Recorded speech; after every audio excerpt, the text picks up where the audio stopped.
750। এর মধ্যে বেশিরভাগ আল্লাহর মেহেরবানিতে ফিরে এসেছেন, কিন্তু এখন পর্যন্ত 8 জনকে আমরা ফিরে পাইনি। তাদের মায়েরা করছেন, আমার সন্তানটা কি বেঁচে আছে?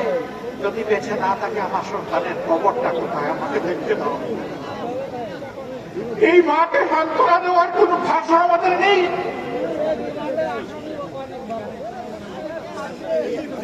শিশু সন্তান অপু সন্তান বলে আমার বাবাকে ফিরে আসে, কোথায় আমার বাবার কবর? যদি তারা ভুল করে থাকে আমাকে দেখিয়ে দাও। কবরের মাটি ছুঁয়ে অন্তত একটু শান্তি অন্তত হতো।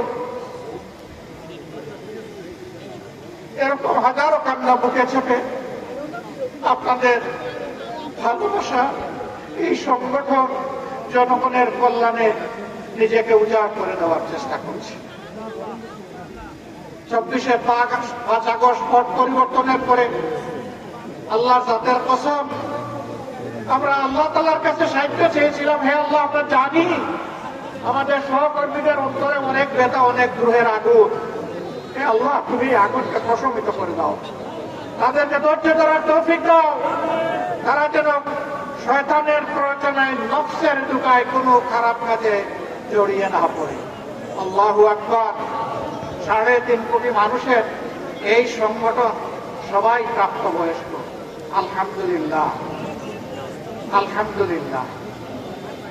এই সিরাজগঞ্জে, উল্লাপাড়ায়, সলঙ্গায়, যেখানেই বলেন, জামাতের লোকেরা কি কোথাও চাঁদাবাজি করে? জমি দখল, স্ট্যান্ড দখল, স্ট্যান্ড ওইটা আমি বলতে গেলাম, ওইটা বলতে একদম খুব রাখ। স্ট্যান্ড দখল করে নাই, হামলা বাণিজ্য করে নাই, কারো ইজ্জতের উপর হামলা করে নাই। আল্লাহ তাআলা এই ধৈর্য ধরার তৌফিক দিয়েছেন, এই জন্য আল্লাহর দরবারেও মানুষকে, নিরীহ মানুষকে হয়রানি করবে। একজন লোক একটা রাজনৈতিক দল সমর্থন করে, এই জন্য তাকে তার কাছ থেকে না আদায় করতে হবে, আমরা তাকে সুবিধা আমাদের রাজনৈতিক শিক্ষায় নাই।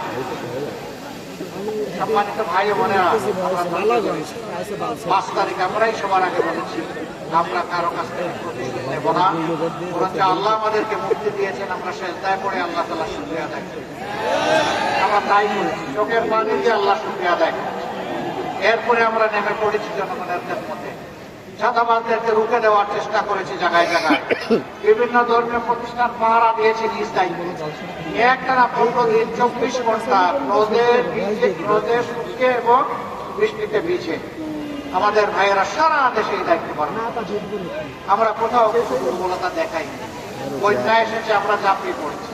শহীদ হয়েছে যারা, তাদের পরিবারে আমরা দৌড়ে সবার আগে দেওয়ার চেষ্টা করছি। আহত পঙ্গুদের পাশে দাঁড়ানোর চেষ্টা করছি।